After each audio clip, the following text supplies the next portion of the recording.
J'ai rarement eu un pack aussi hétérogène que ça. Et pourtant, on m'avait mis en garde. Si j'ai pas présenté de figurines Rise of the Beast sur ma chaîne, c'est que j'en ai pas beaucoup. À part un Freezer et 4 Beast Battle Masters, j'ai pas été trop attiré par les figurines qui sont sorties, pour des raisons assez diverses. Mais la distribution n'a pas aidé, et à vrai dire, je trouve assez étonnant qu'on doive compter sur des exclusivités pour avoir du mainline. Les mainline, c'est la gamme de Rise of the Beast qui est propre au film. Si on utilise le terme, c'est juste parce que les personnages ont été faits également dans Studio Series à peu près en même temps, ce que je trouve être une très mauvaise idée, mais pourquoi pas. Dans les mainline, on retrouve les jouets à gimmick, mais aussi des Deluxe et Voyager pour donner des figurines plus simples et moins proches de ce qu'on voit à l'écran, pour un budget légèrement inférieur. Et ce que je comprends pas, c'est qu'on trouve que très peu de mainline en France. Enfin, on trouve pas mal de jouets à gimmick, et c'est déjà bien, hein. Mais à part les 2 premiers Voyager à Smith's Toys, il faut aller chercher les packs de 3 Deluxe sortis en Buzzworthy à King Jouet. Et même si j'ai réussi à les avoir à bon prix grâce à une promo spéciale, je trouve quand même ça anormal de ne même pas avoir toutes les classes de la gamme alors qu'elle accompagne un film. Bref, j'ai ici le 2e pack Jungle Mission qui se compose de Bumblebee, Eraser et Mirage, qui sont donc tous les 3 des rééditions de leur version mainline Deluxe sans aucun changement. Le premier pack consistait en Cheetor, Nightbird et Pablo, que j'ai hésité un peu à prendre. Les 3 sont plutôt bons et Nightbird me plaît pas mal. Mais ce pack-là m'intéressait beaucoup plus. J'avais déjà manipulé Eraser, et je l'avais trouvé parfaite, et j'aimais bien ce que donnaient Bumblebee et Mirage. Et il est temps de voir ce que j'en pense vraiment. Je commence en mode alternatif comme d'habitude avec Mirage, et ce n'est pas une Porsche. Et c'est normal, la licence Porsche a déjà été très difficile à avoir, et apparemment ils se laissent pas faire quand il s'agit de réutiliser un modèle de voiture. En fait, ils sont tellement attachés à leur image de marque que Mirage n'utilise que des pièces internes de la voiture pour son mode robot, ce qui est au moins discutable pour un robot qui ne fait que se déguiser en ce modèle, mais c'est pas le sujet. Cette voiture me plaît quand même beaucoup. On voit peut-être un peu la différence entre le grille-pain et le gris du plastique, mais sinon j'aime bien ce que ça donne comme ça. C'est une voiture de sport avec de belles couleurs, sauf pour les roues. J'ai aucun problème avec les phares bleus et le changement du mode alternatif me convient, mais les jantes peintes en noir, je comprendrai jamais. Ou plutôt, si. Peindre les pneus c'est une mauvaise idée parce que ça peut s'écailler, mais laisser des pneus gris? Il y a des pièces plus sombres dans le mold, alors pourquoi ne pas avoir utilisé la grappe de plastique plus sombre pour faire les roues? Surtout qu'à l'écriture de la review, je remarque que Bumblebee Studio Series Coccinelle a les pneus peints, donc c'était aussi possible de le faire ici. Mais bon, c'est un choix étrange pour une voiture qui me plaît quand même, et avec les feux arrière peints, je trouve qu'on est quand même pas trop mal servi dans ce mode. C'est une petite voiture que j'aime bien avoir en main. Et niveau accessoires, Mirage ne vient qu'avec un canon, une simple pièce de plastique qui se met à l'arrière de la voiture pour le rangement. C'est pas grand chose, mais c'est déjà ça. Et vous l'entendrez souvent, mais Eraser est meilleure que ça. Elle reprend pas exactement son apparence dans le film, mais c'est quand même un bien bel oiseau. Elle peut paraître un peu trop beige, mais elle a quand même pas mal de couleurs de plastique et des applications de peinture pour casser le tout et la rendre plus intéressante visuellement. Et ces détails sont superbes! J'aime beaucoup cette tête qui paraît à la fois sérieuse mais bizarrement amicale. Peut-être que ses grands yeux verts aident à rendre le design agréable et pas trop menaçant. Et avec cette tête ronde et ce petit bec, elle est loin du rapace agressif et chauve de sa version Studio Series. Si, je trouve vraiment qu'elle a l'air chauve en Studio Series. Les ailes peuvent paraître un peu bariolées, mais ça vient de la transformation. Elle a encore pas mal de détails partout, avec des sortes de plumes mécaniques qui donnent très bien. Et sa queue est encore plus jolie, avec un superbe dégradé métallisé. C'est un faucon peut-être un peu raide, puisque sans modification, elle ne peut que monter et descendre les ailes et bouger les pattes. Mais c'est déjà excellent au vu de la transformation. Alors quand on commence à détacher la tête et transformer les ailes différemment pour les replier, on se retrouve avec un oiseau aussi expressif qu'Eraser Kingdom. Et les 2 faucons donnent bien ensemble. Enfin, elles ne sont pas dans le même style évidemment, mais on reconnaît quand même le personnage. Et je suis bien content que ça soit le cas. Et pour les accessoires, Eraser vient avec 2 petites épées, chacune avec de la peinture sur la lame. Et on peut les attacher sous les ailes et les y laisser pour la transformation, ce qui est une très bonne chose.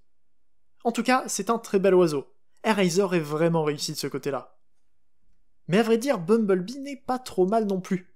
Comme quasiment tous les autres jouets du personnage pour ce film, Bumblebee se transforme en Camaro Z28 de rallye, et j'aime beaucoup ce qu'il donne, malgré d'énormes défauts. Le plus évident, c'est la différence de couleur entre le plastique jaune et la peinture sur les pièces transparentes, mais si on n'y est pas déjà habitué, c'est qu'il y a un problème. On sait que ça sera une remarque récurrente. J'aime bien les pièces grises qui ajoutent au côté hors-piste de cette version du personnage, avec les roues surélevées qui aident au franchissement. Le problème, c'est le manque de place sous la voiture.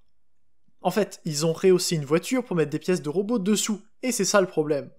Entre les bras visibles sur les côtés et les pieds à l'arrière, ça jure un peu. Et c'est dommage! Parce qu'entre le petit logo Z28 que j'adore sur la calandre, et les feux arrière et la plaque peinte, La voiture avait de quoi être parfaite. Non, et la plaque peinte. Depuis quand on n'a pas eu ça sur un Transformers Mainline qui est censé être plus dirigé pour les enfants que pour les collectionneurs endurcis? C'est incroyable comme détail peint. Mais on a les énormes pieds en dessous, et ça casse tout.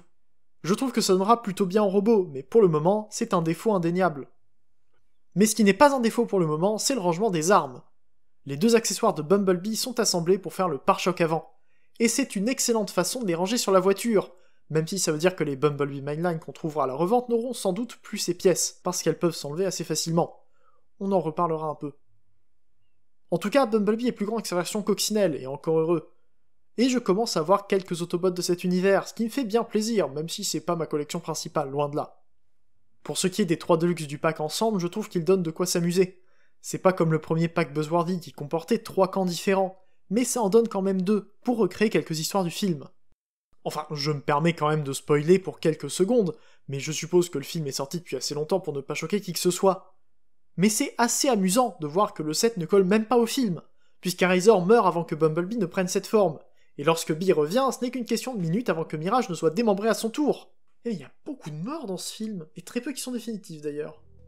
Tout comme les modes alternatifs, les transformations sont assez inégales. Mirage déploie tout le dessus de la voiture, et j'en profite pour dire de limer la pièce bleue qui tient le toit. Il y a un cran qui ne sert à rien d'autre qu'à le fissurer, donc limez la partie qui passe vers l'avant du toit, et ça enlèvera beaucoup de risques de casse. La transformation de Mirage est assez simple, mais j'aime beaucoup les manipulations des jambes. C'est pas les étapes les plus faciles à comprendre, mais il y a qu'une seule façon de bouger les pièces, donc ça se fait tout seul. Et en main, c'est très agréable à faire. Et oui, dans l'ensemble, c'est peut-être un shellformer, mais il pouvait probablement pas faire beaucoup mieux pour avoir le bon mode robot, malgré une voiture qui esquive clairement le modèle du film. De son côté, Arizor est une merveille d'ingénierie, qui retourne la tête, le bassin et la queue pour jouer avec les formes et les proportions. Une manipulation très simple qui ne demande qu'à être refaite en boucle. Le retournement de la tête du faucon est à la fois bien pensé et bien exécuté, et l'utilisation des jambes pour faire les ailes est une méthode que je n'avais pas vue chez beaucoup d'autres Transformers que Wingspan Titan's Return ou Divebomb Energon. Mais quand on voit la séparation des ailes, en jambes d'un côté et des restes d'ailes de l'autre, ça ne fait qu'apprécier encore plus l'ingénierie qui est allée dans la conception d'Arizor. Elle peut bouger les ailes alors qu'elles se séparent! Mais c'est Bumblebee qui a eu droit à la transformation la plus complexe des 3.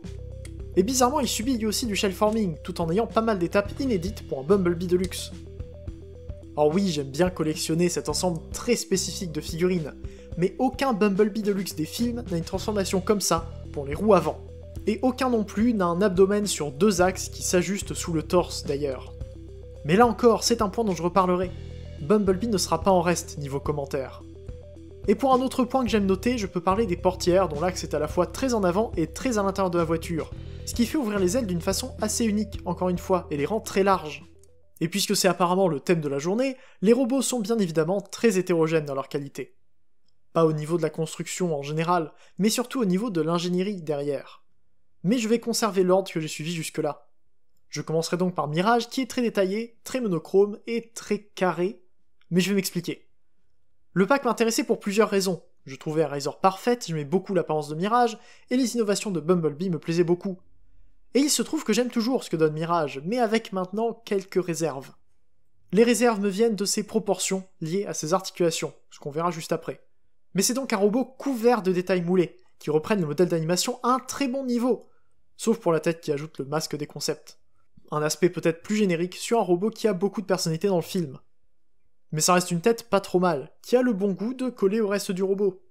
Et justement, le reste est joli aussi. Comme je l'ai dit, les détails sont très proches de ce qu'on a sur le grand écran, et ça fait plaisir à voir.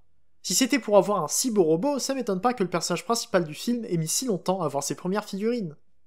Les bras peuvent peut-être poser problème, à la fois pour les roues et pour les phares. Les roues s'inclinent et peuvent disparaître en arrière, mais je préfère les laisser vers le haut. J'aime bien avoir un peu de T-ball ici. Et pour les phares sur les poignets, je me serais attendu à un repaint en Nightbeat ou Minerva si les gammes des films avaient encore des variantes qui offraient de belles références ou des modifications inattendues sur les personnages existants. Mais apparemment, ils sont bien décidés à faire des moldes de luxe sans jamais les réutiliser ensuite, même si le repaint est pourtant évident.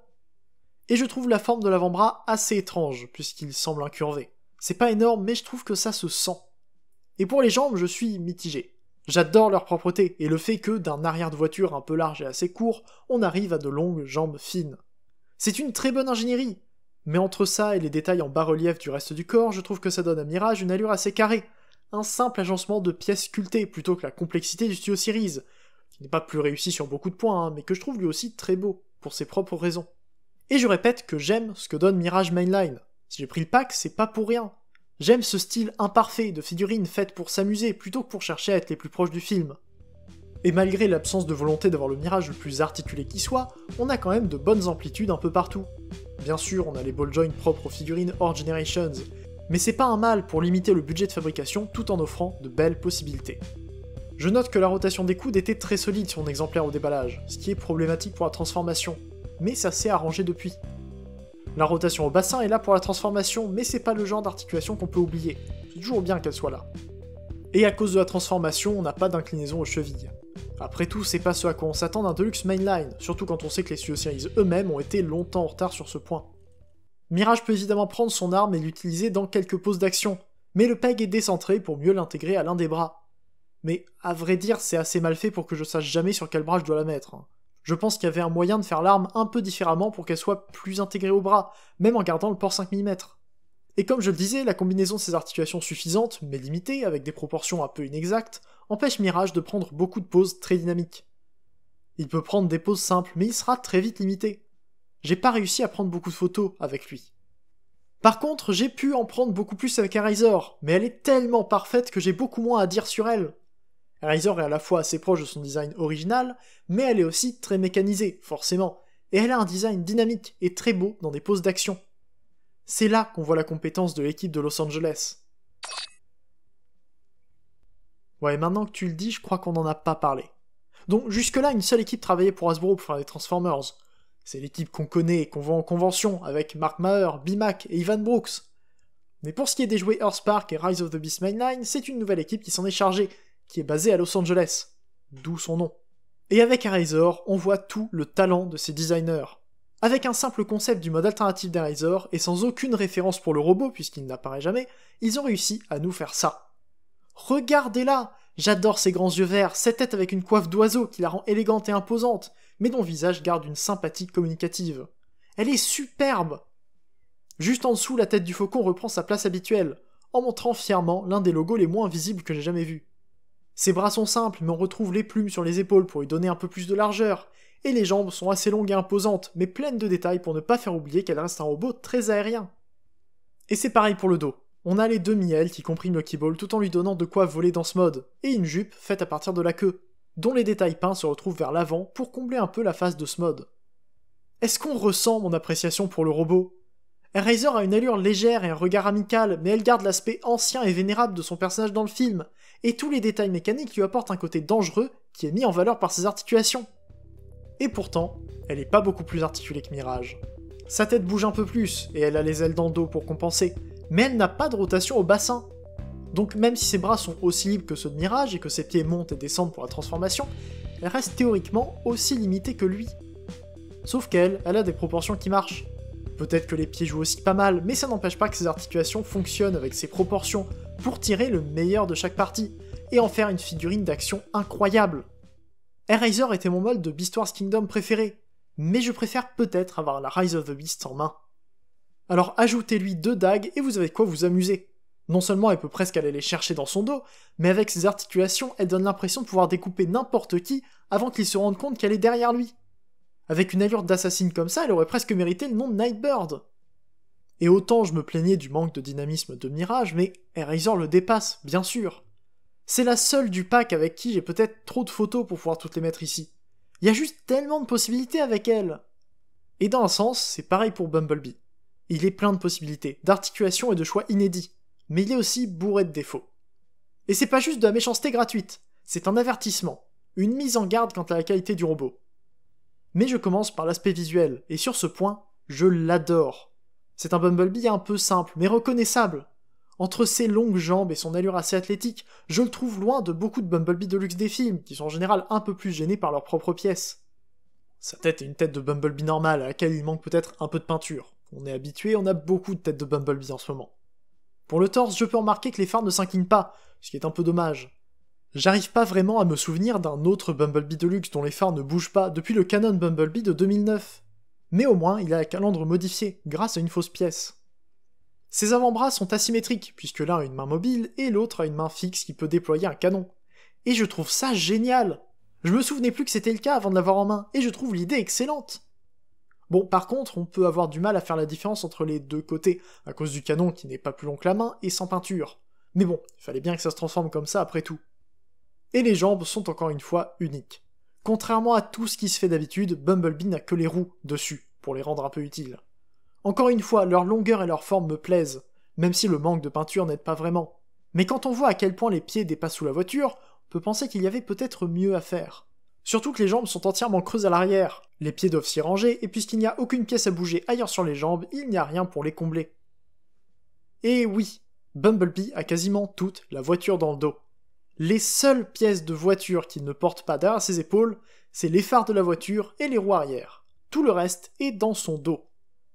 Mais là encore, j'ai pas de problème visuel avec ça. La compression est pas trop mauvaise pour un Deluxe Mainline, et ce placement des roues est juste génial. Alors oui, elles sont censées être devant les portières, mais peu importe quand on a un rangement si propre. C'est vraiment le premier détail qui m'a donné envie de l'avoir. Mais tout le reste m'a un peu dégoûté. Et le reste arrive au niveau des articulations. Et elles sont très bien placées, mais super mal réalisées. Sa tête est sur un ball joint, ce qui aurait pu être bien si le cou avait été stable. Parce que la plaque du cou ne tient absolument pas. Elle est posée sur une pièce du capot, qui se balade parce que le dos ne s'attache nulle part.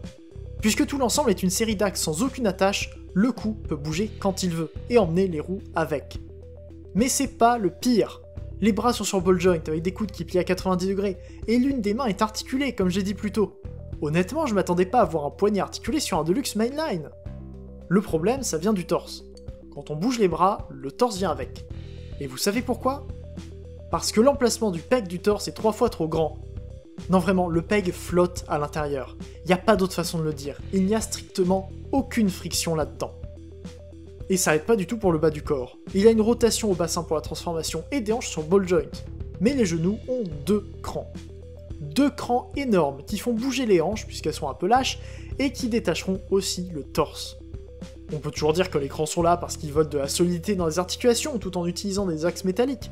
Mais Razor n'a pas de crans et ses genoux sont solides. Donc il y a des crans beaucoup trop marqués, mais en plus ça fait exploser le robot quand on les utilise, et les crans ne servent à rien. Et pour les pieds, il y a des articulations incroyables avec un mouvement vers le haut et le bas, et une inclinaison sur le côté.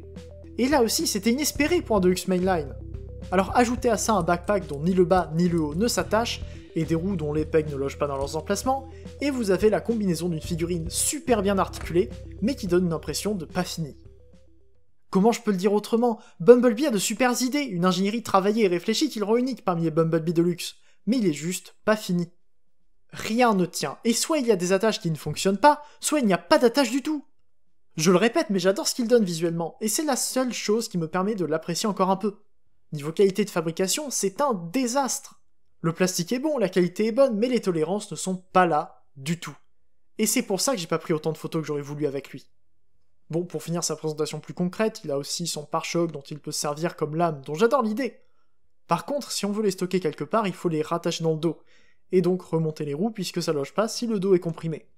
Et puisque le pare-choc ne tient pas attaché ici, il arrêtera pas de tomber. En tout cas, je suis quand même content de l'avoir, que ce soit pour le mode voiture, ou pour ce mode robot que je trouve, encore une fois, très beau. C'est un Bumblebee, j'en ai déjà beaucoup, mais comme avec tous les autres, j'aime voir les solutions inventées pour réimaginer un design déjà très représenté. Et ce, même si ces solutions n'ont pas été finies. Et c'est donc là qu'on arrive à une conclusion un peu amère et difficile à donner. Avec ce pack, on voit les deux extrêmes de la nouvelle équipe de designers. Une figurine quasiment parfaite pour ce qu'elle est avec Razor, et un mélange de bonnes idées et de mauvaises réalisations avec Bumblebee. Et entre les deux, on a un robot sympa mais limité sous la forme de Mirage. C'est un pack que je ne peux pas conseiller. En tout cas, pas pour les 70€ demandés à King Joe en ce moment. Et c'est vraiment parce que j'ai pu le prendre à 55€ que je ne le regrette pas. Mirage est amusant, il offre une transformation que j'aime bien, et un style de concept que j'apprécie. C'est ce genre de jouet imparfait niveau design, mais qui en reste une figurine agréable pour peu qu'on prenne le temps de ne pas forcer le plastique transparent. De son côté, Razor est l'énorme point positif du pack. Sur tous les plans, elle m'a plu et impressionné. Elle est simple mais agréable, bien pensée et bien réalisée, avec 2 modes jolis et permissifs. Une excellente figurine à avoir en main, tout comme elle l'est à exposer. Donc bien sûr, si vous la trouvez dans son édition solo, qui est strictement identique, vous pouvez foncer. Et il y a Bumblebee. J'arrête pas de le répéter, mais il me plaît quand même. Et pourtant, je ne peux pas le conseiller. Je peux même pas proposer de le prendre si le design vous plaît, parce que tout le reste est raté. Si jamais vous le sortez de la boîte, vous allez vous rendre compte qu'il est moins bon que ce qu'il en a l'air. Alors je m'amuse beaucoup avec les trois, mais il y a que Eraser que je peux vous recommander. Pour tous les autres, ce sera à vous de vous décider, et je pense vous avoir déjà assez mis en garde contre Bumblebee. Donc merci à vous d'avoir regardé, j'attends vos retours en commentaire. Je vous attends également sur l'Arche sur Discord pour discuter autour du pack ou de la franchise. On se retrouve bientôt pour une prochaine vidéo, c'était Idar, fin de jour et salut.